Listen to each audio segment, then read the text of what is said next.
Kooseluseaduse läbisurumise põhjendamiseks kasutatakse tervet hulka väiteid, mis ei vasta kahjuks tõele. Üks levinumatest selliste väidete seast seisneb seisukohas, et tegu ei ole abielu ümberdefineerimise püüdlusega, tegu on lihtsalt seadusega, mille abil luuakse võimalus reguleerida omavahelisi õiguslikke suhteid. Kuid väga oluline on mõista, miks seda argumenti kasutatakse. Asi ei ole sellest, nagu homoliikumine ei tahaks pürgida homoabielu seadustamise poole. Vastupidi, nad soovivad seda vägagi, nagu paljude riikide kogemus näitab. Asi on aga selles, et neil on oma püüdlusi tunduvalt raskem saavutada, sest ühiskond ei kiidaks sugugi nii lihtsalt heaks püüdlust abielu institutsioon, mida paljud inimesed peavad pühaks, ümber kirjutada sellisel radikaalsel viisil, et see hakkaks hõlmama ka samast soost isikute vahelisi suhteid. Seega nõutakse esialgu just nimelt homopartnerluse seadustamist, nagu meilgi see toimub kooseluseaduse vormis, et hajutada tähelepanu ja liikuda oma eesmärkide poole samm-sammult. Kaugemaks eesmärgiks on kahtlemata homoabielu seadustamine, kuid selle poole liigutakse justkui vahesammuna nõudes kooseluseaduse vastuvõtmist ja seeläbi homopartnerlusele õigusliku tunnustuse andmist.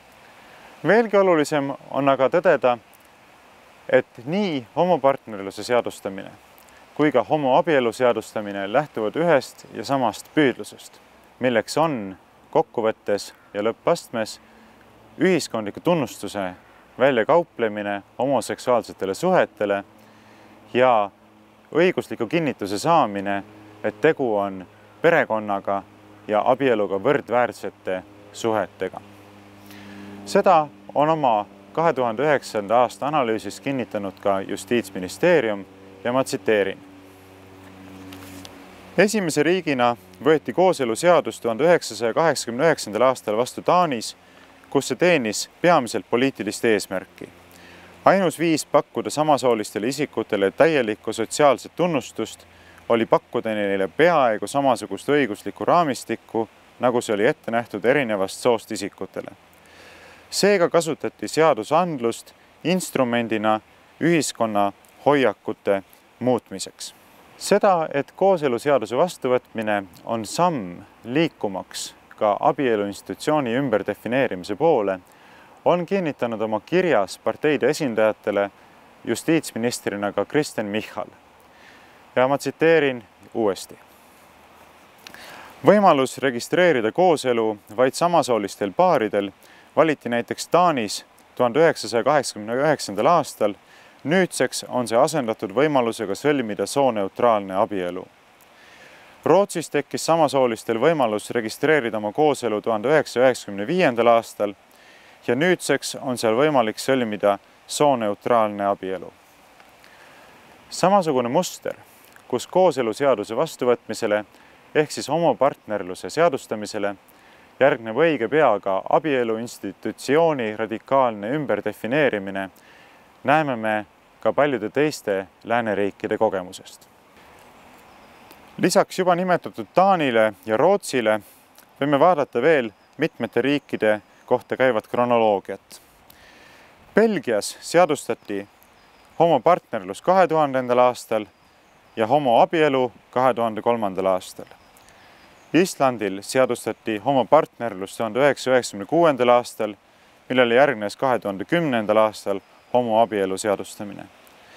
Hollandis seadustati homopartnerlus 1998. aastal, homoabielu 2001. aastal. Norras seadustati homopartnerlus 1993. aastal ja homoabielu 2009. aastal. Ühendkuningriigis olid vastavad numbrid 2005 ja 2014, Prantsusmaal 1999 ja 2013, Argentiinas 2002 ja 2010, Mehhikos 2006 ja 2010.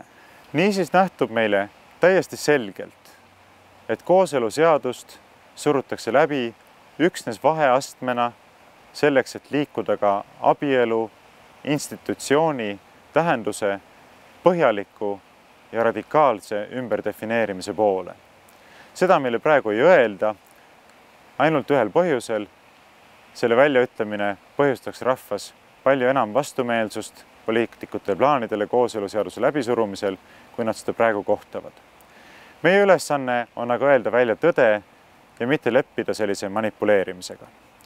Just sel põhjusel on Sihtasutus Perekonna Traditsiooni Kaitseks andnud välja bukleti homoliikumise valedest, kuidas tunda ära homoliikumise valed ja lükata need ümber, kus saate lähemalt lugeda nii sellest valeväitest, mida oleme selles kommentaaris käsitlenud, kui ka paljudest teistest.